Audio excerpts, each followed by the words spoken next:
Hi, listeners. Welcome to Grief Out Loud. Remember the last time you tried to talk about grief and suddenly everybody left the room?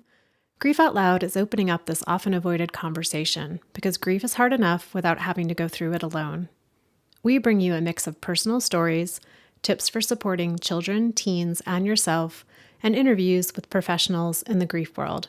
Platitude and cliche-free, we promise.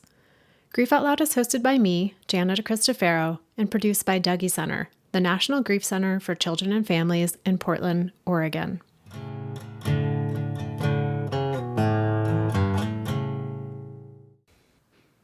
Valenca Valenzuela was born on Dia de los Muertos, the Day of the Dead, which seems fitting for someone who grew up to hold space both for those who are dying and for those left behind grieving those deaths. Valenca is the volunteer and group coordinator at Dougy Center, where she supports children, teens, young adults, and their adult family members both before and after a death. In her work as a death doula, she supports people who are facing the end of their lives. She's also an instructor for the Going with Grace program, readying others to do similar work. Valenca comes to this work as someone with a lot of lived experience with grief and end of life. When she was 16, her father died of cancer. As an adult, she was with her grandmother at the end of her life. A trip she took to Ireland to connect with her maternal lineage solidified her passion for working as a death doula and starting conversations about the end of life. Valenca shares about what it was like to be 16 and grieving for her father, what she's learned from working with kids and families in our peer grief support groups, and ways that we can all be better prepared for the end of life.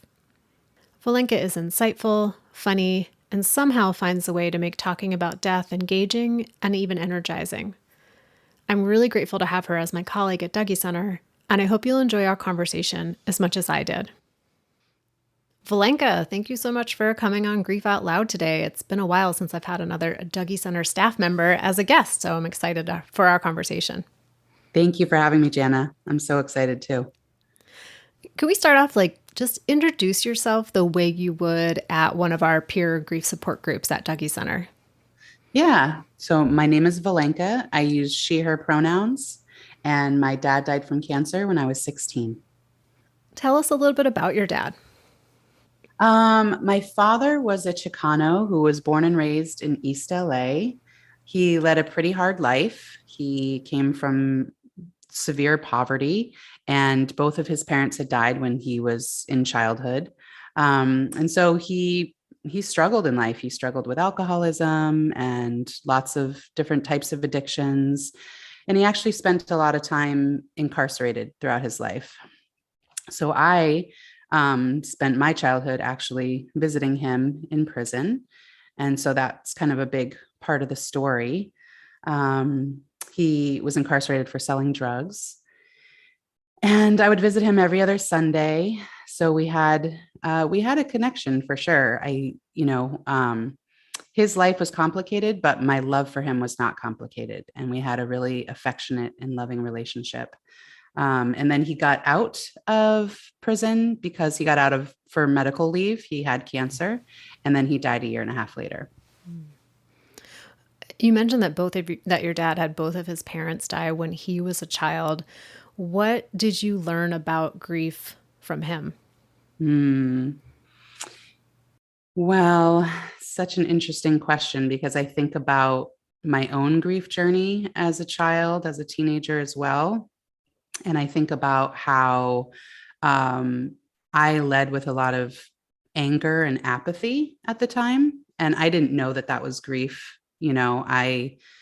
Nobody around me knew that that was grief. And I can only imagine that that might be why he was the way he was, why he went down the road with addictions and just kind of led the life that he did. I think he also had unrecognized grief. So it was less about anything he directly would talk to you about, just more looking at kind of how things unfolded for him and wondering what the overlay may have been with his own grief as a child. Yeah. Yeah. He didn't talk to me about it. Other than he said that he loved his mother, but he didn't really talk to me about all of that very much. But I can only now knowing, in my life as a 40-something-year-old now, I can now imagine why his behaviors were the way he was, and how that connected to his grief, and then seeing how that played out in my life as well. You mentioned anger and apathy as kind of the two main ways that your grief presented. And what else was it like to be a 16-year-old, a 17-year-old, an 18-year-old, kind of heading into young adulthood, now grieving the death of your dad? Yeah. It felt pretty isolating, actually. I didn't know many other kids in my high school who actually had a parent who had died. And so I just felt pretty alone in that space. None of the teachers or staff knew what to do. In fact, the day after my dad died, I went to my vice principal's office and I said, my father died yesterday, and I'm coming in to get some schoolwork because I'm going to go to California for a couple weeks to go to his funeral and be with family. And she looked at me and she said, do you really think with the way your grades are that you should go to California right now? Yeah. So definitely did not feel supported by her. And that was kind of the same for all the staff. So it just felt really isolating. What role do you think that the fact that your dad was in prison, or just like the nature of the relationship, or what people assume to be true about your relationship, what role do you think that played in how they responded to you in your grief after he died? Yes. Oh, I'm so glad that you asked that, because I really do think this might be a case for disenfranchised grief in a way, because my vice principal did know what my dad's story was. She did know that he had been in prison, um, and that he was a Chicano. I mean, all these things, right? And so her comment to me really is kind of like, well, how important is that death? Like, do you really need to go to his funeral? It's like, I just told you my dad died and I want to go to his funeral. And you're asking me if that's important. Like, yeah. So it felt like kind of a disenfranchised grief. Yeah, it reminds me so much of the work that, we do in our roles at Dougy Center, but that needs to just happen all the time, of reminding people that we can't make assumptions about what someone's reaction to a death is going to be based on what we think to be true about maybe who the person was, if it's a grandparent or an aunt or an uncle or someone who, from our perspective, might seem more distant, or if the relationship was complicated in some way or whatever it might be, that we instantly can go to this place of like, well, for me in my life, if that were who that, I would feel this way about grief. And then we put that assumption on kids or teens or other adults, and really dismisses the reality of someone's internal experience. Yeah, absolutely. I think people assume that because my father was in prison that I didn't have much of a relationship with him, and that just wasn't the case. We had a really deep, affectionate, loving relationship. And to be honest, I think it was a blessing that he was in prison for those 10 years, because I got a sober father. He wasn't sober before prison. And then I got a sober father that whole time. We'd talk on the phone all the time, and he'd send me letters all the time and cards. And it was as good as a relationship could be in that situation.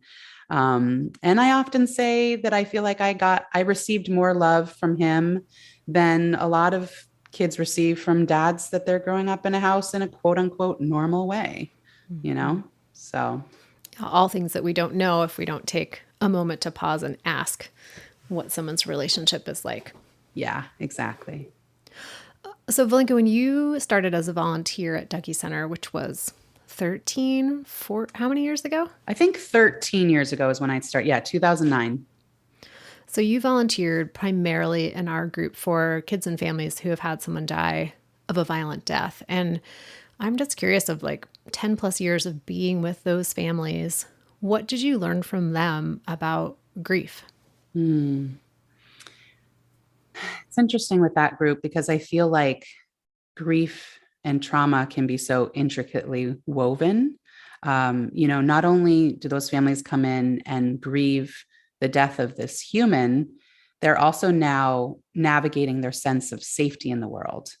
A lot of those families, a lot of the times the person was shot at a park or at a 7-Eleven or at their place of work. And so, the kids oftentimes are scared to go to certain parts of town even after this. And so I do think often about kind of the more chaotic energy that can surround a family after a violent death. They oftentimes have the court system that they have to navigate. The media gets all up in their faces if this is a more, high profile kind of event. Even if when it's not that high profile, they still are right there. But what I learned from them is that they still can have a sense of connection and grounding. I mean, I love, at every group at Dougy Center, we always say who died and how they died during check-in. And I specifically really love it for this group because I can see the kids making the connections when they look at each other, when each one goes around and says, well, my dad was shot by a gun. And then the next person, my dad was shot by a gun. And then the next one, my mom was shot by a gun, and they all look at each other like, oh, wow, yours was too. And because I think there can be stigma and extra isolation around a violent death, that feels so important to me, that connection, that they know they're not alone. So the other part I really wanted to talk to you about in today's conversation is, this might happen for you, but oftentimes when I tell people what I do, that I work at Dougy Center and kids have had someone die, it's like, oh my gosh, your job must be so hard. And I say, I change the subject. But for you, you're in like two realms of the world where people might be like, must be so hard. And that must be even harder maybe, because here you are supporting the grief of kids and teens and families. But in your other grief land life, you are a death doula. And, that's a term that I know about because I've had death doulas on the show, but I don't know if that's a term that's very familiar for a lot of people. So I wondered if you could just talk a little bit about what that means and how did you come to say, like, grief's not enough. I want to do the death side of things too. Yes, I love talking about death doulas. So also, just so everybody knows, there's different terms because I think that, we're starting to get more known out kind of in the ether. And so sometimes people call themselves end of life doulas or end of life companions, death midwives. So there's different terms. Sometimes when I'm talking to clients, I may use end of life doula, but when I'm talking to colleagues or just in general, I like the term death doula because it's catchy. So I think that's why we use that, because I know some people are like, death doula, what does that mean? What it means is, we're a holistic provider of all kinds of different things, anything that's kind of non-medical at the end of life. We can help people prepare ahead of time. So with paperwork, planning, pre-planning for ceremonies, anything that you want to kind of quote unquote get out of the way so that your loved ones don't have to worry about it after you've died. So we can help with any pre-planning. We can also help with legacy projects and meaning making. So this can be like an art project or an oral history project or making like an ethical will, which I love. It's not a will per se. It's a space for somebody to share their values and their hopes and their wisdom about life and kind of pass that down to the next generation. We can also help with family support and advocacy. We will never make decisions for the family, but we can help them to navigate those decisions. And then we can help with hands-on, like during the vigil. That's really kind of my favorite part, is sitting vigil and being there for the actual death. That's the sacred work to me. And then I'd say the biggest part is right now, especially because we are a newer profession, but I'd say education is the biggest part. We are trying to have a movement here. We're trying to change how we do death and dying. And so sometimes I call it like the death doula movement. So with that comes a lot of education about the history of death and dying. It was just over 100 years ago, barely 100 years ago, that we did death and dying within the family. We did it within our homes and everyone was present, even the children.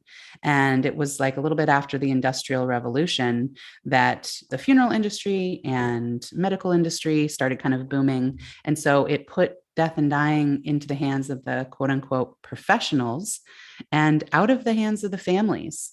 And I think we're seeing problems from that because I think that being present for the person who's dying helps with your grief. I think that we have a lot of death anxiety and death phobia. And I think that's because we've become so far removed from death and dying. And so to try and educate and help people to understand our history, hopefully will help people to feel a little bit more empowered to put a toe into that world. And I think you asked me what brought me to this work as well. The short answer on that is my ancestors, but I'll go into a little more detail. So first of all, I think it was in the stars. I was born on the Day of the Dead. So I think it was in the stars that I work with grief and loss and death and dying. My experience of having my grandfather and my father die all in 1 year, they both died of terminal illnesses, and kind of watching that happen put a seed in there early on. But it really wasn't until my grandmother, my dear, dear beloved grandmother Jane, died 11 years ago. And I was present with her at the end of life. And it was a profound experience. And one of the last things she ever said to me was that I was an angel sent to her. And I can only kind of guess what she meant by that. And I think it was because of the way I was helping her at the end. And so that profoundly touched me. And at that moment is when I started thinking of this term death doula. I had found it online somewhere because it really wasn't known hardly at all 11 years ago. So I was already in the grief and loss world for a few years at that point. But I was like, I can't be the death person. Like that just feels, no, I can't. And so I kept kind of pushing it away and pushing it away. And then I had this pilgrimage to Ireland a couple of years ago. And I had some friends move from Portland to Ireland. So my plan was to go visit them. My sweet grandmother, Jane, she was 100% Irish. And so I kept wanting, to get more information about our ancestors from Ireland. I wanted to make sure when I go to Ireland that I maybe get to walk the lands they were on or something like that. I just wanted something. And unfortunately, there's just nobody alive anymore that had that story. So my uncle said, well, why don't you go on ancestry.com and see if you can find something? So I go on ancestry.com and I put in some surnames, and all of a sudden 5 different generations pop up. It's so funny. Every time I tell this story, I feel like I'm doing a commercial for ancestry.com because it's a real success story. I'm telling you. Listeners, this is not product placement. It's not. I do not get paid for this. So I put in their names, and my friends who moved to Ireland moved to this little village called Ballydehob in West Cork. I didn't know this little village. It's a small little village of like maybe 200 people or something like that. So it's kind of a random place for my friends to end up in. So anyway, when I start clicking on the names of my ancestors, I noticed that they'd all been born and died and lived their whole lives in Ballydehob. In that tiny little village. In the tiny little village that my friends were in. Yeah. So incredible. So incredible. I couldn't believe it. And it was so funny when I went there, though, and I was telling all the locals about my story, and all of them were just like, oh, yeah. Like they weren't surprised at all. They're like, that's the magic of Ireland. But it was incredible. And so while I was there were certain places that I drive around to and start getting really emotional. Like, I mean, really crying and being like, I want my mom here right now. And it's like, it was so interesting. And then when I got back from Ireland, I started digging in a little more into the family research. And I found that the places I was at when I was getting the most emotional was my grandmother's grandmother. Her name was Catherine, was born in that area. And she was the one that moved to Massachusetts. So she was the one that brought the Irish people to the States. And she ended up dying when she was in her 30s from typhoid fever. And she had an 8-year-old daughter named Mary, who was my grandmother's mom. And then my grandmother's mom, Mary, died when my grandmother was a young girl as well. So I started putting together all these early young deaths. My father had both of his parents die. My grandmother had these long matrilineal line of death, young mother death. And it just hit me at that moment. It hit me that like, oh, wow, I am supposed to do this death work. And I never looked back after that. And it's been like full steam ahead since then. So, Valenka, now that you've been in both of these worlds, you've been doing death doula work since around 2019, you've been at Dougy Center since 2009 in the grief world. What would you say feels similar and different about those realms? Um, I think that they really go hand in hand. I think because my work really started in the grief land, especially in Dougy Center land. I had only started in this world a couple years before Dougy Center. My very first social work job was at a skilled nursing facility. And I would sit sometimes with people who were dying and they didn't have any family members coming in with them. And so I'd be with them. But shortly after that, I had started with Dougy Center. I feel like Dougy Center has been a huge part of how I hold space for people in the death world as well.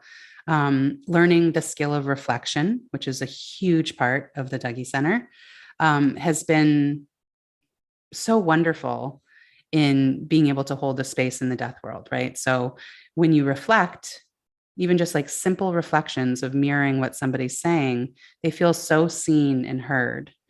And so I definitely use that skill. And then on the flip side, I've used my skills as a death doula and understanding the history of death and dying when I'm at the Dougy Center. So, for instance, a few weeks ago, there was a call. Had my phone shift, and there was a call coming in, and it was a mom who was worried that she had scarred her young daughter by having her present during her grandfather's death.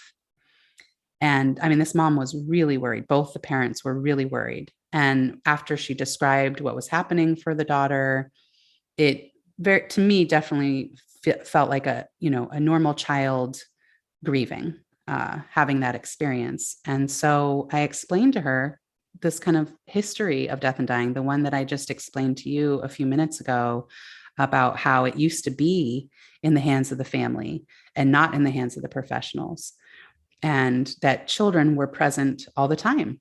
I explained this to her, and I can't tell you how relieved she was. She was so relieved. We were on the phone for maybe 15 minutes or so. And she said at the end, she said, I feel like I just had a big therapy session. And she thanked me profusely. And that felt so good. And so I just can see how both my work at Dougy Center helps to inform my work with death doula clients, and then my death doula work and understanding where we're at with death and dying can help the people that come to Dougy Center. So another term that started popping up around the time I started hearing death doula, end of life doula, was this idea of a good death. Mm-hmm. And I know I had a conversation last year, I think, with Oceana Sawyer, who's also another death doula. And we talked quite a bit about what does a good death mean to her, and speaking a lot about the inequities that happen for people at the end of life, depending on racism and oppression and economic advantage, things like that. And I just wondered for you, what is your kind of understanding of that concept of having a good death? Yeah. Well, I'm glad that you and Oceana were able to dive into the good death and as far as racism and gender expression and all of those kind of things go, because there's definitely a whole topic on all of that. But yeah, a good death is something we often talk about in the death doula world. For me, I really like to focus on, I mean, this is an interesting, right? Because we talked about the violent death group a bit. And then now we've also talked about, end of life in a more kind of terminal illness type of way. And so those juxtapositions, right? A lot of people can think about what is a good death when you think of those. Is a good death the one that's sudden and quick, but maybe violent? Or is the good death the one that's long and drawn out and maybe really painful? It's so hard to say which one is a good death. And so what I have really come to is that a good death is really tied to a good life, not in the material sense, at all, but a good life that was kind of lived authentically. So I'm an instructor for the Going with Grace program, and I also graduated from the Going with Grace program. And it profoundly changed me in so many ways. What I really grasped more than almost anything else from coming out of that training program was that contemplating death helps you to contemplate life. And so when you're always thinking that like death is there and befriending it, you're also thinking about like, well, how do I want to live my life? And it changed me so much. Like I no longer will put up with certain things, or I no longer will put off certain things. I want to live my life right now for, in the ways that are authentic and intentional, because, death is inevitable. And so how do we want to live? There's also an idea that we often die similarly to the way that we lived. So I don't know how true this is, but it's an interesting concept. The way that we navigate life could very well be the way that we navigate our death. So someone was telling me about that David Bowie, right before he died, put on a concert for all of his fans. He lived his life for music, and then he wanted to die with that as well.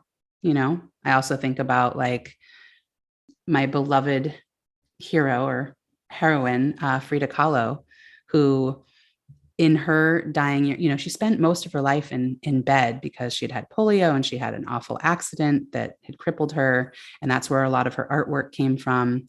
But she, in her death, she had people carry her bed, the same bed that she did all of her art.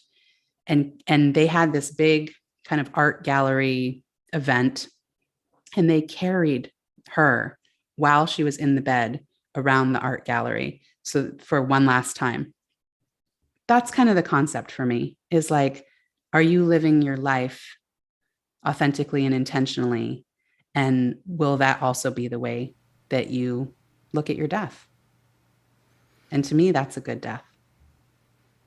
And it seems so important, again, to just acknowledge that the opportunity to live authentically and intentionally is oftentimes thwarted, or obstacles get put in the way of that are outside of people's individual control. And I think about, folks in the queer community, and how living authentically can oftentimes be a dangerous proposition. And so just thinking about how these things are always overlapping, that we may not always have the opportunity to be like, okay, I know death's coming for me. So I'm going to do all these things in my life to make sure I'm seen fully, when that may not be safe or possible for certain people. And thinking about other ways that if we are, sitting with the idea that death is waiting for us at some point, what are other things that we're doing maybe in how we interact with other people or interact with ourselves that could fall more into that realm. Yeah, absolutely. I mean, that's why this idea of good death is so important, and why we have this conversation, because what you just said is so important, right? So for people in the queer community, people of color, those aren't privileges that they have to just think about like, oh yeah, I'm gonna make sure I do my art at the end or whatever, right? Those kind of things. And so I think we need to continue to have those conversations, not only in the general sense, but including these, from like a social justice standpoint, including queer folks and including BIPOC folks and all of this, so that we can have them also have a good death. That's the idea. That's the movement here. The movement towards death and dying is all about, there's not equality in our life. And so then there's not equality in our death either. I think too about the idea of autonomy. And where can people have opportunities for autonomy at the end of their life, and to have, I think about this death doula work and the education that you all are doing, and that letting people know that there's other options than maybe what we have grown up thinking is the only option to do, whether that's a treatment plan for a particular type of illness, or a certain type of funeral, or a way of needing to be buried, or whatever it might be. Just offering up additional options so people can have more autonomy and choice, and hopefully have some opportunity to feel more authentic. And if they have an end of life that they are anticipating, have an opportunity to make more decisions that feel in alignment with who they are and how they want to spend their last days, or how they want their body to be taken care of after their life ends. So One question I have, because I feel like we've already touched on this a little bit, but so there's folks who are facing the end of their life, or people who are just living their life now, knowing death is coming at some point. And then there's people who know someone who is more aware of the end of their life coming sooner rather than later. And so thinking about coming to the end of our conversation and seeing if there's some suggestions you might have for people of like from a more intentional place, is there something that we can be doing as we live our lives to feel maybe more prepared for the end of life? Yeah, two really good questions. So, a couple things about how we can be more prepared. I think honestly, having more conversations about it, being more open to talking about death can help with the death anxiety, right? So, the more we are open to the idea that it is there instead of denying it, because I think it's the denial of it that can also really bring the anxiety because it's part of our life cycle. So we can't deny it. It's literally going to happen to all of us. And so the more conversations we can have are the better. And I'm not saying it's easy by any means. I can talk like this and make it sound like, oh yeah, let's just have a conversation about death all the time. It's fine. And maybe that's because I do have conversations about death all the time. But I'm a mother, I have children, and the thought of my earthly relationship ending with them brings me great anxiety. Absolutely. I don't like to think about me either leaving them or them leaving me. That's really hard. But I just do know that I feel more grounded the more that I can talk openly about death. And then also, it's never too early to prepare, like to do advanced directives or do a will or do things that, because that preparation right there not only helps yourself, but it helps your family. How many times I'm sure you've heard over the years, families that come into the Dougy Center. I've heard it from families in the Dougy Center. I've heard it from families in the death doula work that, some of the biggest headaches is they're in that acute grief stage, right? And they have to think about paperwork and logistics and planning and all of these things. There's so much to think about. And they're in that foggy brain. And so the more we can prepare ahead of time is such a gift to our loved ones who will be helping us or wrapping things up at the end. So those are two things that I just say is like prepare and also have discussions when you can. The more we're all talking about it, I think it hopefully can collectively lower anxiety a bit. And is there a suggestion you might have for maybe a family member or a friend who is supporting someone who is facing the end of their life? So I think understanding that it's that person who is facing the end of life, it's their death, right? It's not your death, it's their death. And remembering to meet them where they're at. So oftentimes, family members have their own thoughts and opinions about what should or shouldn't be happening. Understandably, you want to try and do everything you can to keep someone alive. Or others don't want to see the suffering anymore. So they wish their person would just let go. In some instances, the dying person may want to use medical aid in dying. Or maybe on the flip side, the person wants to get in some experimental trial because maybe there's one last miracle and one last hope. And you, as the supporting family member or friend, might not agree with what they're doing. But just remembering that you are their advocate, you are their support, and that this is their death. You will die someday and you can do it the way you want, although we don't have control necessarily how it's going to go down. But this is the other person's death. We can hope that those around us will support us in making those decisions and being able to live out our last days in the way that we wished to do that. It seems to go back to that idea of autonomy and letting people who are having this experience be able to make their own decisions to the best of their capacity. Absolutely. I like that word autonomy. That feels important. Well, Valenca, thank you so much for your time today, for answering some of my random questions, for sharing a lot with our listeners about, the wealth of knowledge and experience you have, both from supporting people who are grieving a death to supporting people who are facing their own death and also their family members in that process. So just really grateful for your time and for your insights today. Thanks for asking me, Jana.